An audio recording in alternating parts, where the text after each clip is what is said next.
미국 동남부 플로리다주에 시속 250km가 넘는 강풍을 동반한 초강력 허리케인 어마가 상륙하여 지금 미국이 비상에 걸렸습니다. 태풍이 지나온 카리브해의 도미니카 공화국 또 아이티 같은 특히 그 옆에 있는 섬들 이런 데는 많은 인명피해와 함께 가옥이 거의 90% 이상이 전 파괴되었다고 합니다.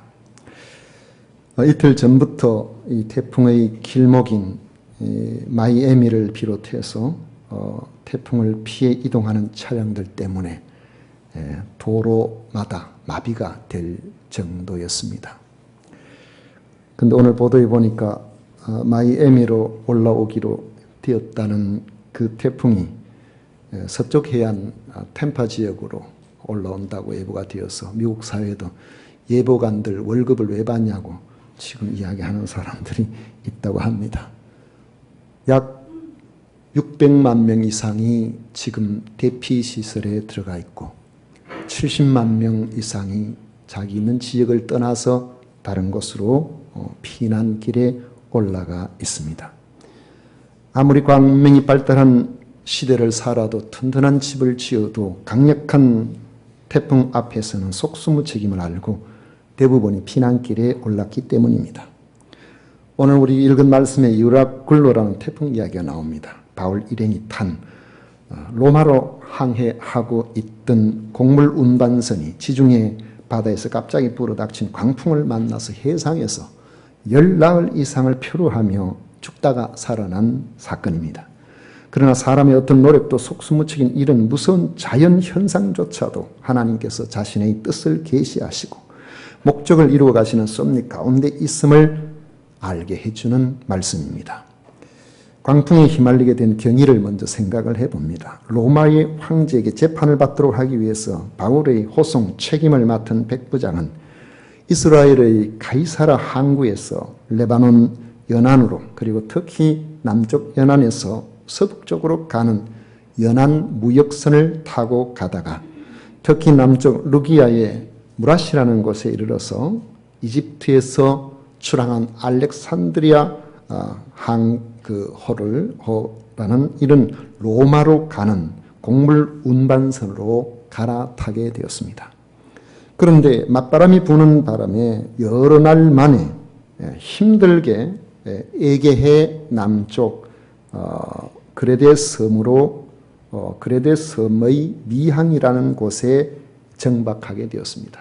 그레데 섬은 오늘 우리가 크레타 섬으로 알려져 있는 곳입니다.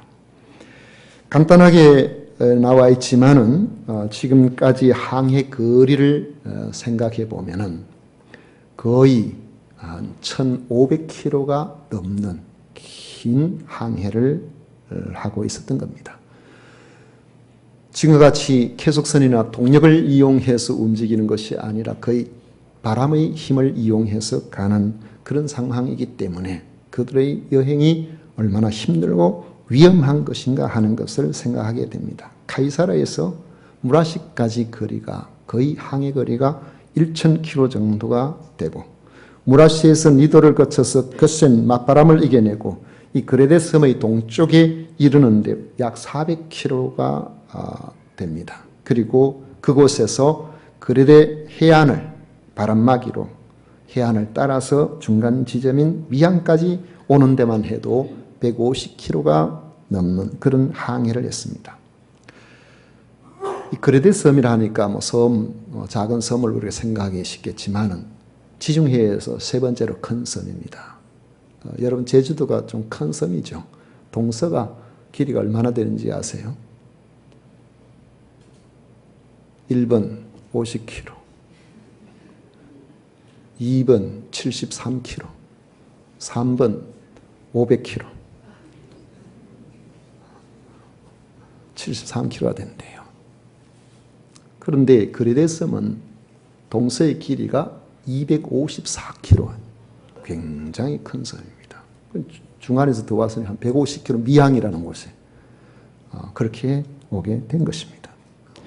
구절에 나오는 금식하는 절기는 유대절기로 7월 10일에 대속죄일을 지키는 그 절기를 말하는데 양력으로 보통 양력으로 한 두세 달 뒤로 밀리거든요. 그러니까 양력으로 보면 9월 중순에서 10월 중순에 해당합니다. 성사학자 브룩스가 이날 계산해 보니까 주 59년 대속죄일이 양력으로 10월 5일에 해당된다고 했습니다. 통상적으로 당시의 배로는 9월 14일부터 겨울을 지나서 3월까지는 바람이 많이 불어서 매우 위험한 항해에 해당되었는데 11월 달이 지나가게 되면은 아예 항해를 하지 아니한다고 했습니다.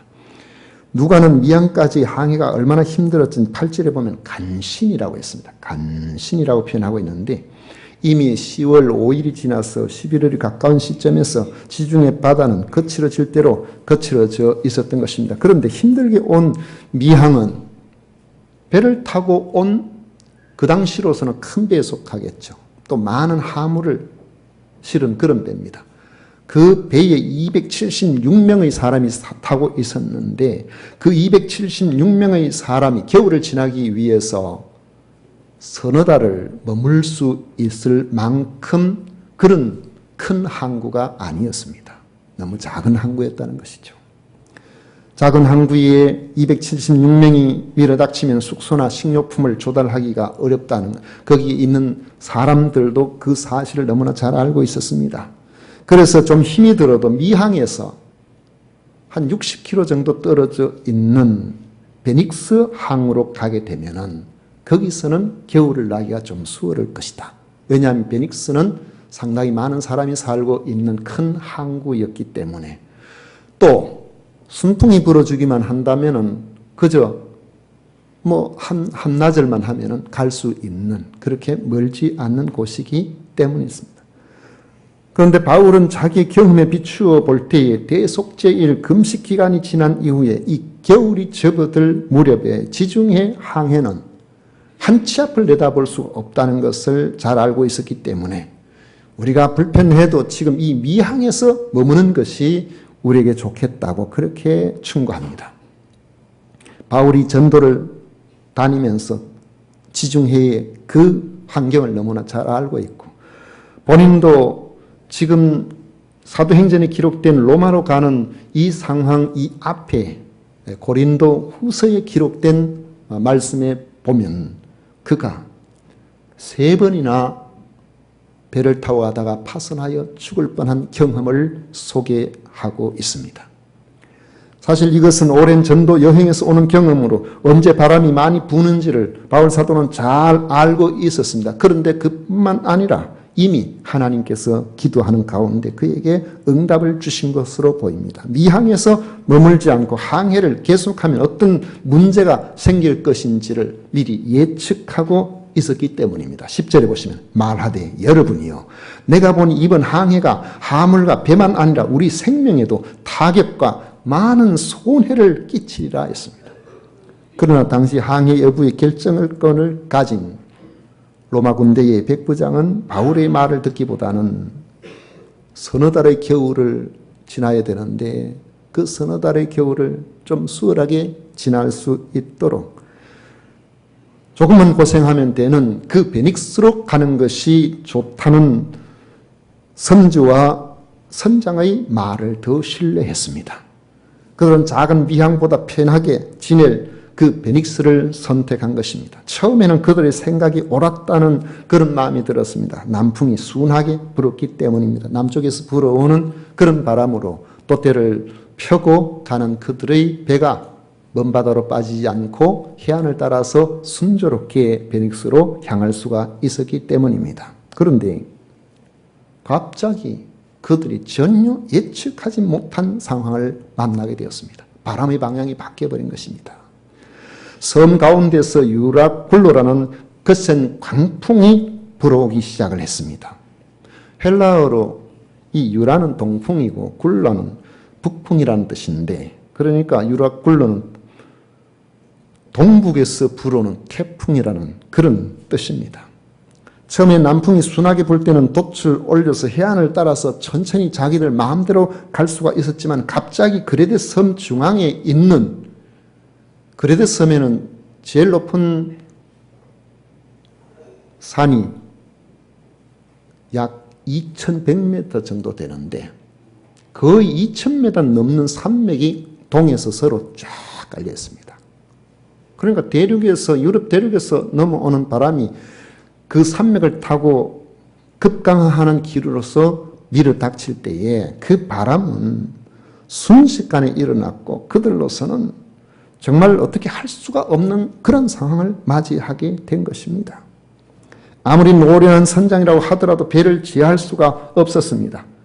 만약에 100km로 우리가 차를 고속도로에서 운전하고 있는데 갑자기 브레이크가 고장나고 핸들이 말을 듣지 않는 상황이 발생했다고 생각해 보십시오. 이를 어떻게 해야 되겠습니까?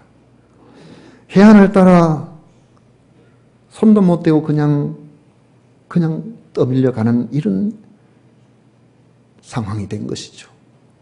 그때 배가 제대로는 갔겠습니까? 배가 옆으로도 가고 그렇지 않았을까요? 바람에 떠밀려서 지중해 먼 바다로 속절없이 죽음의 공포 속에 빠져들어가게 된 것입니다. 결국 그들은 바울의 영적인 안목보다 선장의 경험을 의지해서 좀 더 편하게 지내려고 하는 그런 인간적인 안목을 따랐다가 큰 공경에 처하게 된 것입니다. 우리의 인생 항로도 마찬가지입니다. 일시적으로 부는 순풍에 희낙낙하며 먹고 마시고 노래하고 즐거워하지만 모진 바람이 한번 불면 그 순간 우리가 즐기던 그 모든 것들이 한순간에 사라지고 절망으로 바뀌어버리는 경우가 적지 않습니다. 모진 바람은 미리 신호를 하고 오지를 않습니다. 미항과 베닉스는 불과 60km 정도밖에 걸리지 않은 짧은 거리지만 한순간에 순풍이 광풍으로 바뀌어버리는 것이 우리 인생살이의 한 모습이기도 합니다. 그러므로 우리는 이려편주와 같은 세상 것들을 의지하지 말고 우주를 주관하시는 하나님 앞에 늘 겸손하게 살아가야 하는 것입니다. 항해에 익숙한 선장과 선원들이지만 갑자기 유락 굴로를 만나서 지금 어떻게 손을 쓸 수가 없으니까 바람이 가는 대로 떠밀려 가는 것을 보고만 있어야 되는 이런 위태로운 상황이 되었다고 했죠. 제가 정확하게는 모르겠습니다만 아마 1984년 아니면 83년인 것 같습니다. 여름이었는데 고향교회의 식구들과 함께 어떤 전도사님이 운전하는 대형 버스를 타고 수련회를 떠난 적이 있었습니다. 그런데 대구의 그 팔달교 금호강을 넘어서는 그 팔달교를 지나서 그 바로 앞에 교차로 신호가 있는데 앞에 불이 보니까 적색이었어요. 그래가지고 보니까 그 앞에 차도 하나 우리 앞에 신호를 기다린다고 써 있고 하는데 기사가 갑자기 가다가 이러는 거예요. 이게 무슨 일인가 싶어서 보고 있으니까 막 브레이크 페달을 막 콱콱 밟는데 작동이 안 되는가 봐요. 그 당시에는 요즘은 그래도 우리가 안전에 대한 생각을 많이 해서 안전벨트도 하고 그렇지만 그때는 뭐 누가 안전벨트를 합니까?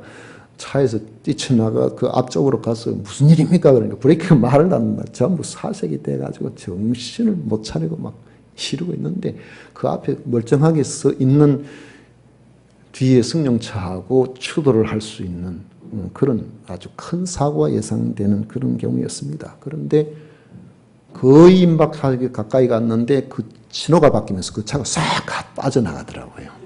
그래가지고 겨우 그 지나서 옆에 길가에 차를 세우고 보니까 그 안에 브레이크의 그 이름이 갑자기 생각이 잘 안 납니다만 그게 다 닳아버렸어요. 그래 밟아도 안 되는 그런 상황이 된 거예요.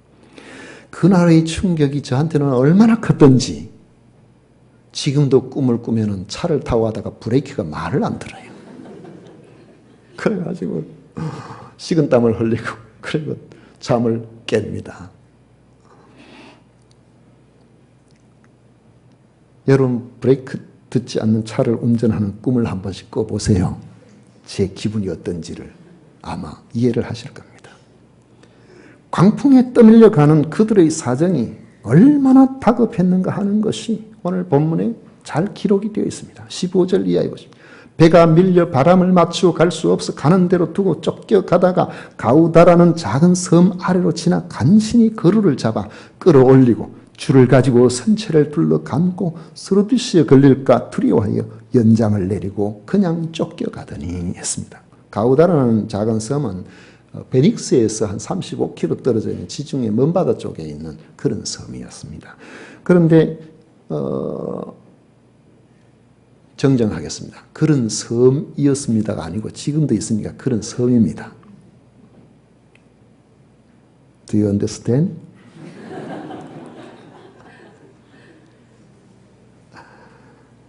그런데 거기까지 가까이까지 간 거예요. 선원들은 필사적인 노력으로 배 뒤편에서 지금 끌려서 따라오고 있는 거류가 뭐냐 하면은 일종의 구명정이죠. 그 당시에 항구가 잘 정비가 안 돼 있기 때문에 큰 배는 멀리 세워놓고 그 거류를 타고 사람이 육지에 들고 나고 그렇게 할 수가 있었으니까요. 그게 없으면은 배가 어디 처박히면은 육지를 뻔히 보고도 겨울 날씨에 물에 들어가서 살 수가 제대로 있겠습니까? 그러니까 아주 곤란한 상황이에요. 또 그것이 뒤에 따라오면서 바람이 이리저리 하니까 큰 배에 부딪혀서 파손될 위험도 있으니까 그 위험한 가운데 그걸 억지로 끄집어 올린 거죠. 그러니까 배 위에 이제 올려놓고 또 그 배가 그렇게 예전에는 뭐 지금 같은 철선도 아니고 하니까 혹시 목선이 뭐 어디가 뭐 문제가 발생할지 모르니까 이 밧줄을 가지고 배를 안 깨지도록 둘러 매고 그런 일들을 했다는 것입니다. 그리고는 모래톱에 배가 걸려 처박히지 않도록 모래톱에 배가 걸려서 처박히기라도 한다면은 그 순간부터 밀려오는 파도에 배가 쓰러지고 깨지는 것은 순식간에 일어날 수 있기 때문에 돛을 내려서 배가 천천히 가도록 하고 모래톱에 처박히지 않도록 하기 위해서 닻을 내려가지고 가까이 오면 배가 멈출 수 있도록 그렇게 했는데 그래 해도 아무 소용이 없었다는 겁니다. 결국 다음날 사공들이 짐을 바다에 풀어버리고 배를 가볍게 했습니다. 이 짐들은 그들이 저 알렉산드리아에서부터 시작해서 곡물이나 여러 귀한 것들을 싣고 로마로 가서 한몫 보려고 무역선이니까 그렇게 많이 실었던 것인데 많은 비용을 지불했는 것인데 생명이 위태로워지니까 아까운 재물도 바닷속에 다 내버리게 된 것입니다. 그래도 아무 소용이 없이 배는 계속해서 떠밀려갔고 사흘째 되는 날 그들은 내일보다 당장 오늘 하루 생명을 연장하는 것이 더 급하다는 생각에 배를 추진하는 돛대와 돛조차도 그게 무거우니까요. 그걸 바다에 다 집어던졌어요. 그래야 무게중심이 아래로 내려가서 배가 좀 그래도 좀 더 안전할 수 있다고 본 거겠죠. 그렇지만 날은 계속 흘러갔고 하늘은 구름에 갈려서 낮에는 해도 보이지 않고 밤에는 별도 볼 수가 없었습니다. 그 당시에 해와 별을 통해서 방향을 가늠할 수가 있는데 방향조차 짐작할 수가 없었다는 겁니다. 도무지 잦아들지 않는 유라굴로 앞에서 그들은 서서히 죽음의 공포에 빠져들게 된 것입니다. 20절에 보면 여러 날 동안 해도 별도 보이지 아니하고 큰 풍랑이 그대로 있으며 구원의 여망마저 없어졌더라 했습니다. 모든 사람이 절망에 빠져있는 이때에 거기에 휩쓸리지 않고 담대한 한 사람이 있었습니다. 바로 사도 바울이었습니다. 그는 하나님의 약속을 믿는 사람입니다. 주님께서 이미 바울에게 로마로 가게 되리라는 약속을 하셨고 바울은 그 약속을 굳게 믿었습니다. 그렇다면 유라굴로로 말미암은 이런 상황이 아무리 절망적이라 하더라도 그는 살아서 로마로 가게 될 것입니다. 왜요? 하나님이 약속하셨거든요.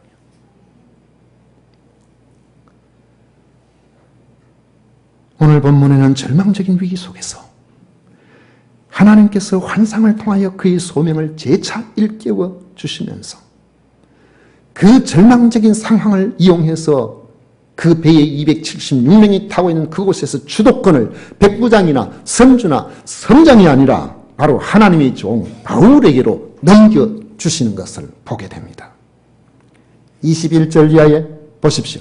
여러 사람이 오래 먹지 못하였음에 바울이 가운데 서서 말하되 여러분이여 내 말을 듣고 그에 대해서 떠나지 아니하여 이 타격과 손상을 면하였더라면 좋을 뻔하였느니라. 내가 너희를 권하노니 이제는 안심하라. 너희 중 아무도 생명에는 아무런 손상이 없겠고 오직 배뿐이리라.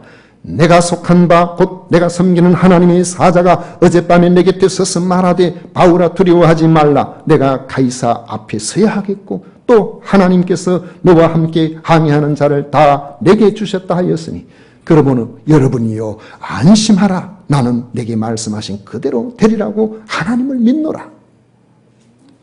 바울과 함께 승선한 사람들은 살 소망이 다 끊어졌지만 주님은 자신을 증언하기 위해서 로마로 가려는 바울에게 주님의 사자를 통해서 자신을 계시하시고 소망을 확인시켜 주신 것입니다. 그래서 하나님을 모르는 배 안의 모든 사람들, 상인들, 여행객들, 선원, 선주, 선장, 백부장 같은 이런 사람들이 전능하신 하나님을 알고 광풍까지도 주관하시는 하나님의 섭리에 굴복하게 하시고 하나님의 신실한 종들을 얼마나 구체적이면서도 힘있게 하나님께서 들어쓰시는가 하는 것을 깨닫게 해주시는 것입니다. 결국 세상 권세와 경험을 가진 자들을 따랐던 그 모든 사람들이 유라굴로라는 이런 광풍을 통해서 하나님을 의지하는 바울의 말에 소망을 두고 진정한 소망은 큰 배도 아니고 그들의 경험도 아니고 바로 하나님 자신이라는 것을 알 수밖에 없도록 해준 것입니다. 바울이 말했죠. 당신들이 내 말을 듣지 않고 추랑을 강행해서 이런 죽음의 절망에 빠지게 되었지만은 이제는 안심하십시오. 당신들 중에 아무도 죽지 않을 것입니다. 내가 섬기는 하나님의 사자가 어젯밤에 내 곁에 서서 말씀하시기를 바울아 두려워하지 말라. 내가 가이사 황제 앞에 서야 하겠고 또 하나님께서 너와 함께하는 모든 자를 다 내게 주셨다. 그렇게 말씀하셔서 이렇게 간증하는 겁니다. 그리고는 여러분이 안심하라. 나는 내게 말씀하신 그대로 되리라고 하나님을 믿노라고 하면서 그들의 믿음을 촉구하시고 안심시키고 계신 것입니다. 오래전에 제가 시골에서 경북 의성지역의 교회에 섬기고 있을 때에 안양에서 그 마을의 성도 한 사람이 딸을 결혼을 시켜서 그곳에 갔다가 그곳에서 마을 사람들과 함께 그때가 15인승인지 12인승인지 모르겠습니다만 차를 같이 타고 그러게 어성으로 다시 오는 그런 일이 있었습니다. 근데 운전기사는 교인이 아니고 그 지역 사람이고 그 중에 탄 사람도 한 3분의 2는 안 믿는 마을 사람들이고 그랬는데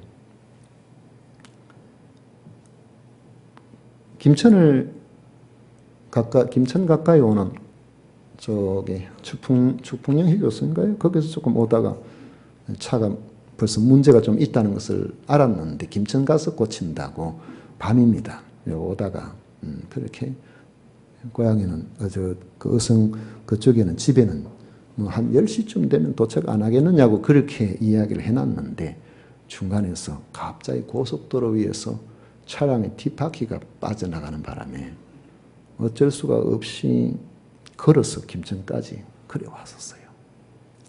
큰 사고가 나서 굉장히 어려움을 당할 뻔했죠. 그리고 우여곡절 끝에 새벽 4시가 훨씬 넘어서 마을에 갔는데 온 마을에는 불을 대낮같이 켜놓고 연락도 없이 어찌된 일이 밤이 되나니까 김천 시내도 아니고 전화할 데도 없고 이래가지고 차 어떻게 하고 이렇게 한다 보니까 연락도 못 한 거죠. 가니까 온 동네에 통곡 소리가 기쁨의 통곡 소리. 다 죽은 줄 알았는데 이건 몽땅 다 죽었기 때문에 연락이 안 오는 것이 누구라도 전화할 텐데 아무도 전화를 안 하니까 온 마을에 난리가 났어요. 그때에 마을분들이 그 이야기를 하더라고요. 아이고, 제가 그때 전도사 때지 싶습니다. 그 고향, 그 교회의 교역자로 있을 때인데. 아이고, 우리 전도사님이 탄하니까 우리가 살았다 그러면서 그래 이야기해요. 기분 나쁘지는 않습니다. 성도가 있는 곳에, 여러분들이 있는 곳에 아무개 집사님, 아무개가 있기 때문에 우리가 괜찮았다. 이런 이야기를 들으시기를 축원합니다. 그런 이야기를 할 수가 있어요. 왜냐하면 우리는 주께 속한 사람이고 하나님의 자녀거든요. 하나님의 자녀, 하나님께서 돌보시지 않겠습니까? 하나님의 관심이 우리에게 집중되어 있습니다. 말씀을 맺도록 하겠습니다. 여러분, 우리는 순풍을 좋아합니다. 누구도 인생의 고난을 일으키는 광풍을 만나기를 좋아하지 않을 것입니다. 저도 순풍이 좋아요. 어려움을 당하는 걸 좋아하지 않습니다. 그러나 간혹 가다가 어려움을 피할 수가 없을 때가 있습니다. 그런데 그 어려움이 있을 때에 한편으로는 기대가 됩니다. 하나님께서 이 광풍을 통해서 내게 어떤 은혜를 주시려고 하시는가? 왜냐하면 하나님께 속해 있거든요. 광풍 중에도 하나님은 우리를 사랑하시거든요.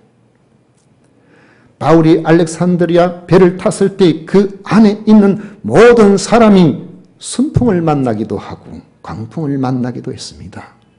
그런데 순풍 가운데서는 하나님이 영광을 받으시지를 못했습니다.